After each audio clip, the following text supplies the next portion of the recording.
अस्सलाम वालेकुम जी, welcome to Asha recipes. आज मैं आपके साथ बहुत ही मज़ेदार कोफ्ता कड़ी की रेसिपी शेयर करने जा रही हूँ। आइए देखते हैं इसे हमने कैसे रेडी किया है।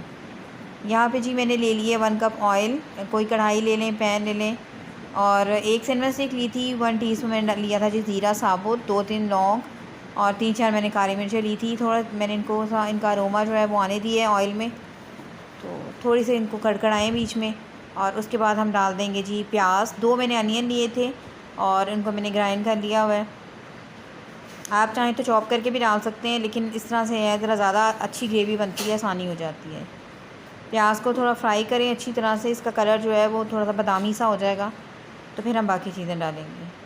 बिल्कुल कच्चे प्याज में नहीं आपने डालना, प्याज को अच्छी तरह से फ्राई होने दें। जैसे ही प्याज फ्राई होता है उसके बाद हम इसमें शामिल करेंगे जी गार्लिक पाउडर और जिंजर पाउडर 1-1 टीस्पून। आपके पास अगर पेस्ट है तो आप वो भी डाल सकते हैं, लेकिन आज मैं पाउडर शामिल कर रही हूँ। इसको भी खूब अच्छी तरह से भूनें ताकि कच्चापन दूर हो जाए तमाम चीज़ों का। और अब हम इसमें शामिल कर देंगे तकरीबन 4 मैंने टमाटर लिए थे मीडियम साइज़ की, उनकी मैंने प्योरी बना ली है, वो मैंने शामिल कर दी है। इसको भी खूब अच्छी तरह से भूनें, टमाटरों को पकने दें अच्छी तरह तमाम चीज़ों के साथ। यहाँ पे जी टमाटरों का पानी आप देख सकते हैं थोड़ा ड्राई होना शुरू हो गया। अब डाल देते हैं जी स्पाइसेस। 1 टीस्पून डाल रही हूँ मैं नमक। हाफ़ टीस्पून मैंने इसमें शामिल की है जी रेड चिली पाउडर। स्पाइसेस की कोई मेजरमेंट नहीं है, आप अपनी मर्ज़ी से कम ज़्यादा कर सकते हैं। 1 टेबलस्पून मैंने लिया था इसमें कौरमा मसाला, और 1 टेबलस्पून ही मैंने इसमें लिया था जी कोकोनट पाउडर। इससे बहुत ही अच्छी सी ग्रेवी बनती है।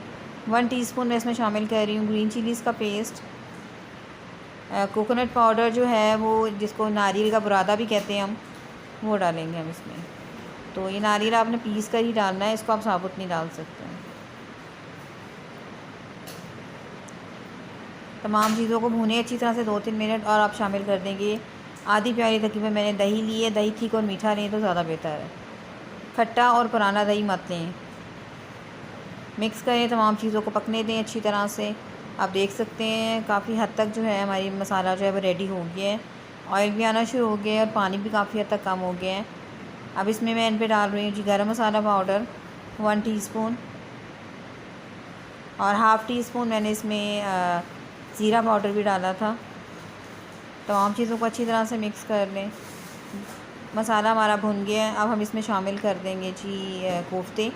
ऑलरेडी कोफ्ते मैं बना चुकी हूँ और इसकी रेसिपी भी मैं आपको दे चुकी हूँ। इन कोफ्तों को हमने फ्राई नहीं करना, हम कच्चे ही डालेंगे और 5-6 मिनट के लिए जो है इसको पकाएंगे। इसको आप जैसे आप कोफ्ते डालेंगे उसके बाद आपने इसमें चम्मच नहीं लगाना, आपने इनको थोड़ा सा पकने देना है। तो मैंने लिड दे दी थी 6-7 मिनट के लिए। कोफ्ते जो है काफ़ी हद तक पक गए थे, और फिर मैंने पैन को हिलाया था, मैंने बीच में चम्मच वगैरह नहीं हिलाई थी। चम्मच जो है वो हम बाद में चलाएँगे जब हम इसमें पानी ऐड करेंगे। यहाँ पर आप देख सकते हैं कोफ्ते जो है वो पकना शुरू हो गए हैं।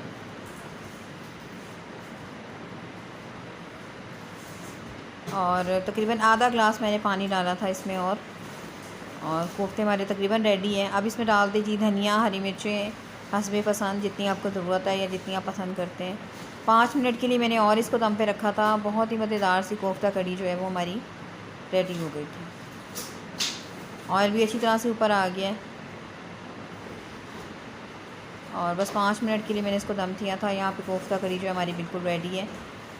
इसे मैं डिश आउट करती हूँ और आपको दिखाती हूँ।